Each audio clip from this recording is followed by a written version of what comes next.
Hi, folks. You're with Tassus today at your pushback channel. And thank you for joining this radio live stream. In this essay, I'd like to sort of give a window, talk about and describe a situation where a business, not a huge business, ideally less than 1,000 employees, probably not even that much, and they're looking at hiring a VP of operations.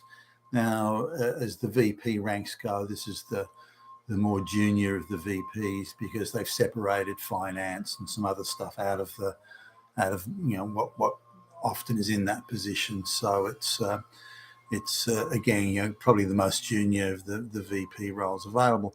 No big deal, you'd think.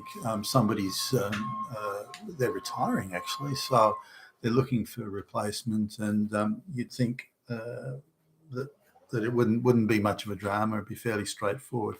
But you'd be wrong, because these sort of hiring situations are seen by social engineers as being, the big opportunity to change the world, to create diversity, to create this paradise on earth, and more importantly, if not just as importantly, but more importantly, I think in their view, they have to stop the Nazis, the fucking Nazis that are everywhere.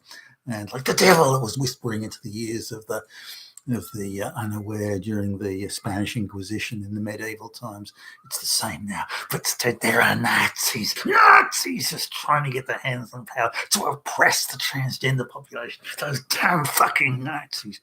So if you're a social engineer, here's your big chance to strike a blow for equality and so on, and also strike a blow against those damn fucking Nazis. Every job that that would have been decided on merit, that would have gone to a straight white male, if you can subvert that somehow and make sure the job goes to a black lesbian, then you've achieved two things. You stop the Nazis, because all straight white males are Nazis. You've stopped the Nazis, and you've also elevated the position of the proverbial black lesbian. Thus, you've created a more equal world. Thus, the world is one step closer to being a paradise on earth. So it's very important to social engineers. So here's the go here. There are I suppose five people, I guess, in this company that are involved in making the decision, and one is the VP of Human Resources, a woman in her 30s. I'm not sure she's a lesbian necessarily, but a very angry woman. Promoted and being well above her capacity, and instead of doing her job, she sees her role as a social engineer first and foremost. Now, again, it's not hard to find these people and look at their background, look at the public pronouncements they've made online, or a thesis at universities. It's not that hard to get your hands on these things. So you can see again someone who hates straight white males, hates Western society, hates capitalism, hates this, hates everything about the West. The West is uniquely and truly and absolutely evil. And white people are Hitler, and that's just how it is. She's white, by the way.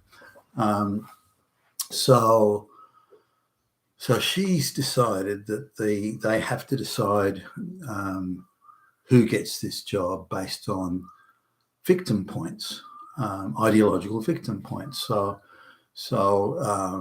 in the totem pole of victimhood, there has to be someone who's got recognizable, in ideological terms, recognizable victim points. Now, if they also happen to be, have any relevant expertise, well, that's simply a bonus. But it's not the main game is the victim points. So she's very much into that. Now, there's also one of the VPs is a fairly recent migrant from the subcontinent.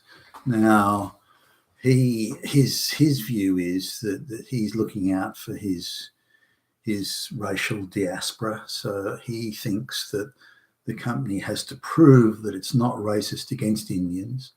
It must prove it, and if he's decided that, it must prove it. And the only way they can prove that is to hire another Indian into a VP role. Now, I'm not sure that he's.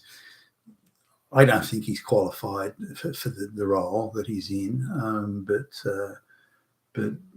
they've decided for whatever the reason to put him in there. I think there would have been many hundreds upon hundreds, thousands of people better qualified than him.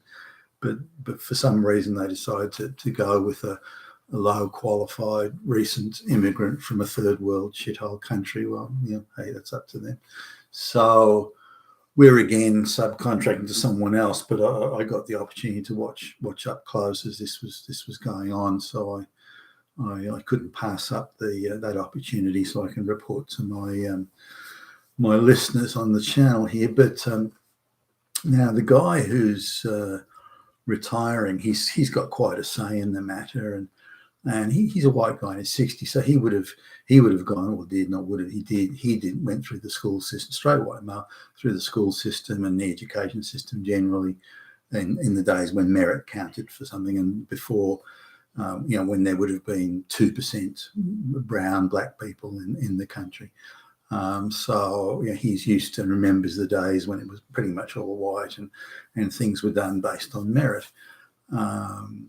So he thinks the role should be decided on merit. The CEO of the company is caught up in this wokeness, and he's prone to virtue signal and thinks that the virtue signaling itself is a good thing. He's wealthy enough where he doesn't have to worry about money or anything like that, so he can afford to indulge his desire to virtue signal without it having any impact on him. So he's also rich enough where his children will be well taken care of. The grandchildren is probably another matter, I think, as the years roll by. But so he's caught up in that, and he I think he sees the idea where he can turn up at the local businessman's club and proclaim they can compete on how many black lesbians they hire. Well, I hired a black lesbian today. Oh, yeah? Well, I hired 2 black lesbians. Oh, yes, there's someone else across the. Well, I hired 3, and one of them's got no legs. They're in a wheelchair. I trumped that motherfucker.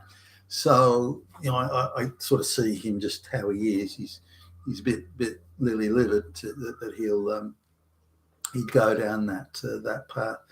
There's and there's one other straight white male, again an older guy, he'd be mid-50s plus, and he also thinks that he's fairly sort of quiet spoken guy, but he thinks that the role should be, who gets the job should be based on merit.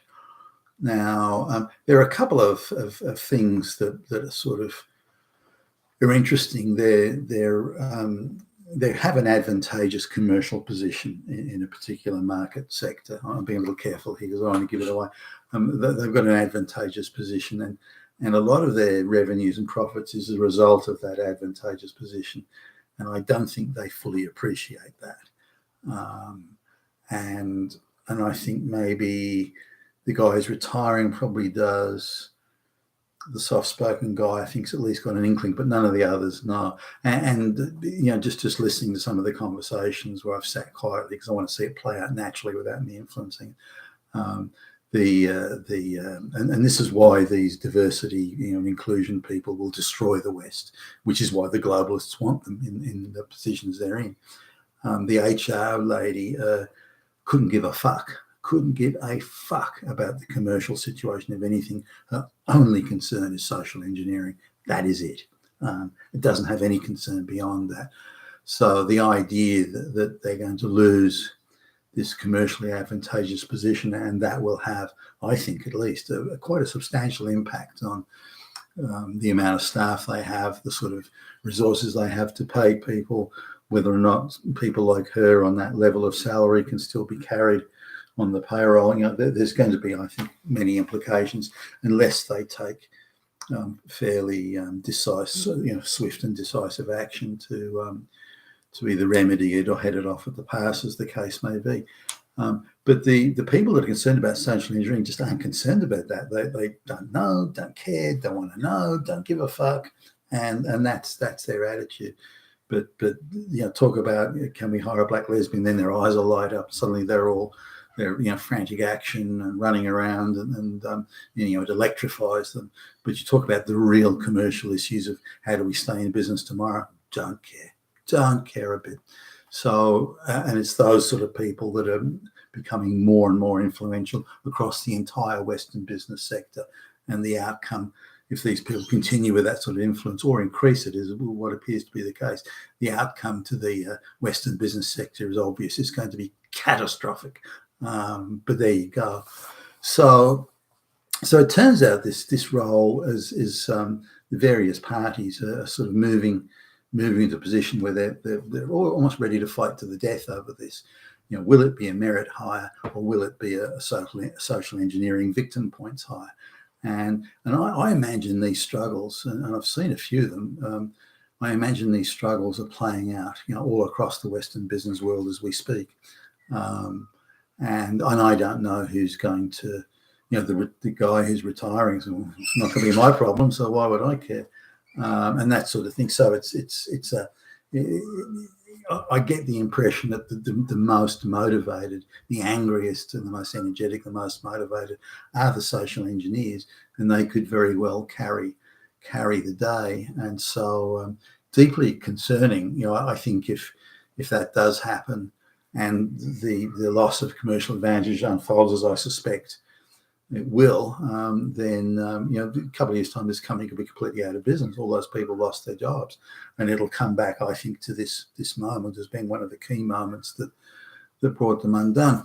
Now, coming back to the role they're hiring for, if they hire somebody who is competent and who is able to see the dangers ahead, if you like, then they could very well navigate their way through this and still be in business and still be in good shape, provided they get someone that really knows what they're doing.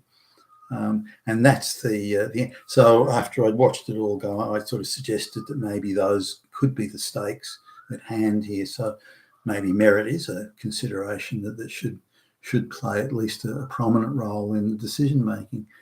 And if looks could kill, they'd have carried me out on a stretcher. The social engineer HR VP was looking at was giving me the darkest looks. So again, the social engineers who are destroying the West really don't care. And that's the danger, and that's the threat, and that's what we're working with at the moment. We have to stop them. You've been with Tacitus today at your Pushback channel, and thank you for listening.